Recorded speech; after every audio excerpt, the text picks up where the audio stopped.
Hey FCS growers, this is Joe Hoffmeyer, manager of grain origination and marketing here at FCS. Wanted to stop by here today and talk about firm cash offers. So we're going to hop into some details surrounding firm cash offers and their value. But before we do that, wanted to introduce you to Bill and Misty. Bill, if you want to introduce yourself here briefly. Yeah, I'm Bill Codad. I'm one of the grain marketing specialists. I cover mainly the area east over by Boyden, Sanborn, Melvin. And I am Misty Rains, Marketing Specialist, and I cover mainly the West, Ireton, Union Grove, Alcester, Worthy. So wanted to have a conversation today about the value and kind of power of firm cash offers as we think about them within a marketing plan, right? So when we work with growers, I would say marketing a lot of times is one of the more difficult things or just hard to get your mind and hands around marketing. There's lots of different ways to do it. People have all different approaches and ways that they try to sell the production that they produce. So if I had to describe to you guys briefly that don't know what a firm cash offer is,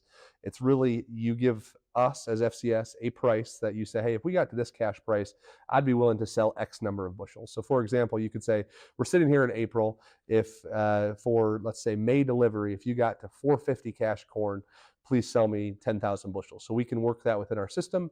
As soon as we would hit that cash price, when our basis and futures would align to that price, you would then have a cash price established with us. So Bill, as you kind of think about firm cash offers, from your perspective, like where is the real value for the grower within a firm cash offer? Well, the value, particularly in the spring like this, when you're out in the field, you're worried about, the weather, planting, and you're working sun up to sundown. You don't have time to watch the markets every day. So a good firm offer could be working for you both day and night.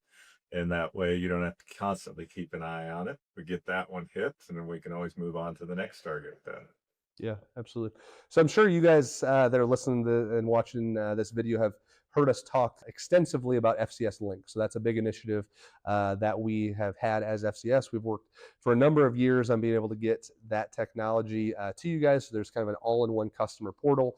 Within this conversation, Misty, how do you kind of think of FCS LINK helping facilitate firm cash offers? It helps in the manner of having your account in your fingertips. You don't have to get a hold of one of us. It can be outside of business hours. Whenever if you're in the field, if you're at home after you've had dinner, and you can just pop open your app and put in your offer and it works for you. Or for those of you that are insomniacs and hop up at 2 a.m. and you want to trade some grain, like you can hop on FCS Link. Kind of more specifics on firm cash offers. Bill, if I'm a customer out there, I'm like, hey, I haven't ever used these before. I'm not sure what they look like. What would they need to do from an FCS perspective to kind of get started within firm offers? You have to have a level that you'd be happy with your crop, something that makes you profitable, and find something financially that works out. Then from the FCS level, like Misty said, you can use the FCS Yep. link, very user friendly. You can plug that in when you're sitting watching reruns of Gunsmoke at night. Yeah, That's what absolutely. I do anyway. So Yep. Yeah.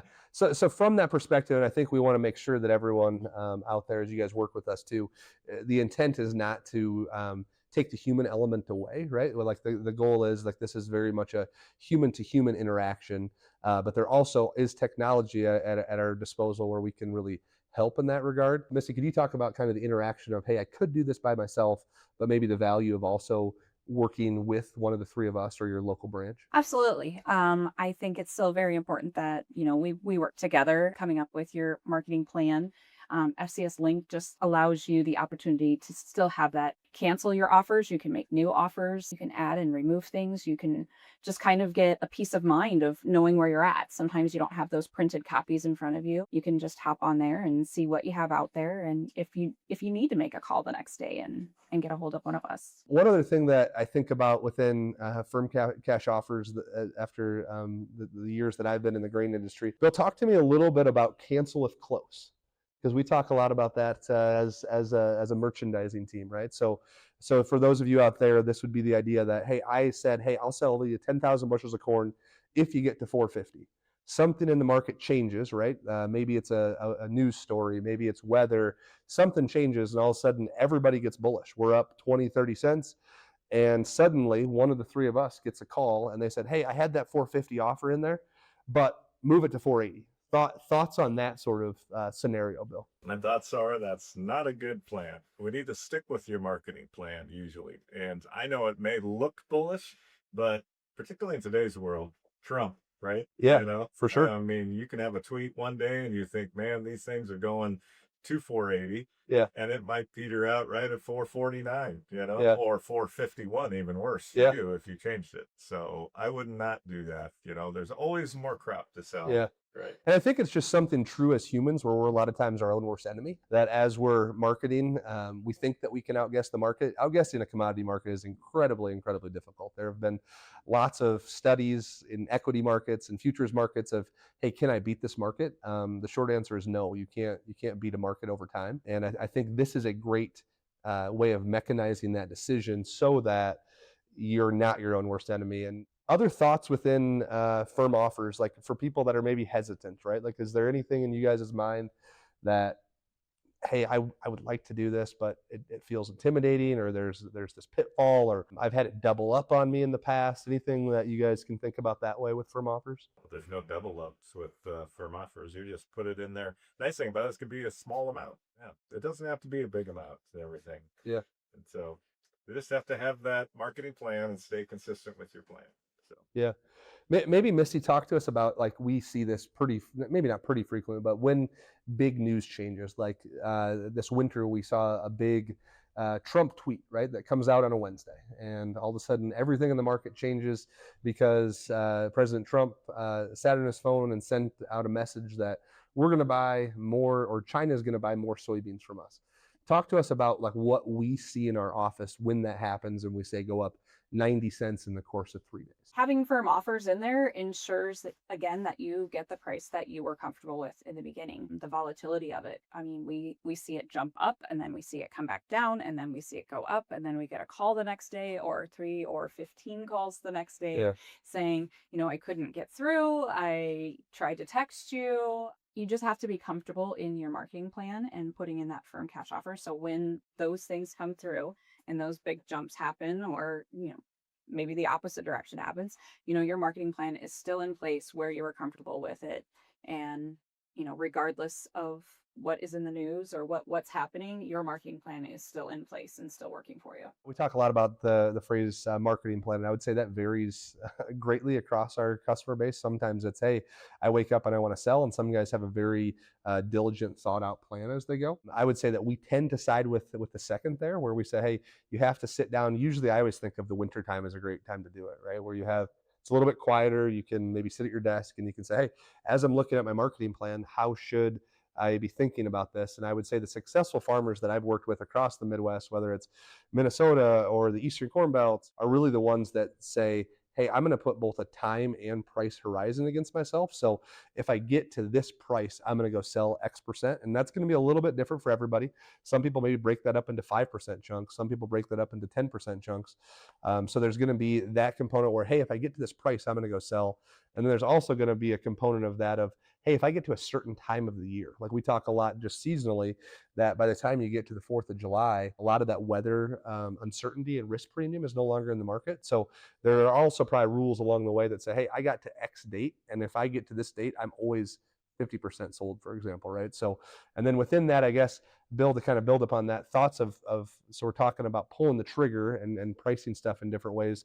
How do different tools work within that too, right? So we talk firm offers, but how do you think about maybe diversification, right, within that? yeah, there's certainly other marketing tools that we can use to diversify, your grain pricing strategy and everything. But yeah, when you're talking about marketing, I always think of just again like a break-even point. So growers should know their break-evens or something above that. And when you're using firm offers, the successful guys that I've seen use firm offers, like you said, they have that kind of they kind of have that in place when it's coming into like that spring season. They have those firm offers Yep. working at different levels. So if they hit one at 450, the next one's a 460, 470, and they can kind of average out their marketing Yeah. plan that way. And we talk frequently too. There's no price, like there's no bad price, right? Like Misty was saying, like maybe you're $1, $2 above the market. That doesn't matter, right? Go throw that offer in there. Now, the biggest thing is to keep track of that, which is where FCS Link comes in. You can go look at all the firm offers that you have working, but I think that there should always be a price that you as the grower are willing to sell at, right? There should be something, even if we're sitting at $4 today, like even if it's, hey, if we got to $6, I'd sell it, throw it out there, right? And we'll work it. We got to keep track of it. But I think that really helps from being disciplined and being more mechanical in your approach as opposed to letting emotions go. Missy, talk to us a little bit about just emotion that you see within marketing, right? So like we talk about emotion and maybe how do firm offers help navigate some of that emotion? I can relate to the situation back in February with the Trump tweet. I think a lot of people kind of panicked, wanting to get that top price. So they're, holding off, and then they're emotionally invested in it, right? Mm-hmm. They're wanting to wait until I can get to the top price, but then they see it drop and then they're panicking. So I think that just goes back to kind of what Bill was talking about. Know your line, know where you're going to, start becoming profitable and start making your marketing plan based on that. Not so much the emotions that you're going to feel in the moment when you see that market move. How long is it going to last? When are we going to reach the peak? It's already in place. It's already working for you. I would say that it's really important to have that marketing plan in place prior to situations happening when you're wanting to work one-on-one. So, spending time sitting down with one of us in the wintertime, we can have those in place for you. So when you see those things come across the news and your tweets are blowing up and everything, you know that your plan's already working for you. Because usually when you're having that, say, winter meeting or whatever time of year you decide, it's when you're a little bit more pulled back. I think sometimes we're our own worst enemies because we're so close to it, right? And that makes us very emotionally invested. And can you kind of pull yourself back and say, hey, this would be a good price at this level? Bill, you mentioned earlier, Misty mentioned as well, like break even cost. How do you think of break even? Because I hear a lot that, hey, the market doesn't care where your break even is, right? It could be $1 below break even. How do you think about break even relative to marketing and firm offers? Well, every operation is different. Your break even might be way different if you're a younger farmer, and a lot of people do have business loans and those type of things, or if you're a seasoned veteran in the field, right? Yeah. An older farmer who has much lower threshold for a break even. But I think the main thing is, again, just having that disciplined approach. You have that number, you have to have that figured out, and have it ahead of time. Plan ahead of time, like Misty said, not the day of the Trump tweet, but a couple months beforehand, and then keep working that plan. And I would say too, when I think of break even, because I agree when people say, hey, but the market doesn't care about your break even. From my perspective, I think what the break even does is it allows you to pull the trigger with confidence, right? So now if I know that my break even is X and I can get 20 cents above that, like I'm a lot more apt to just saying, hey, it's a good decision. I make money. I'm going to be farming next year.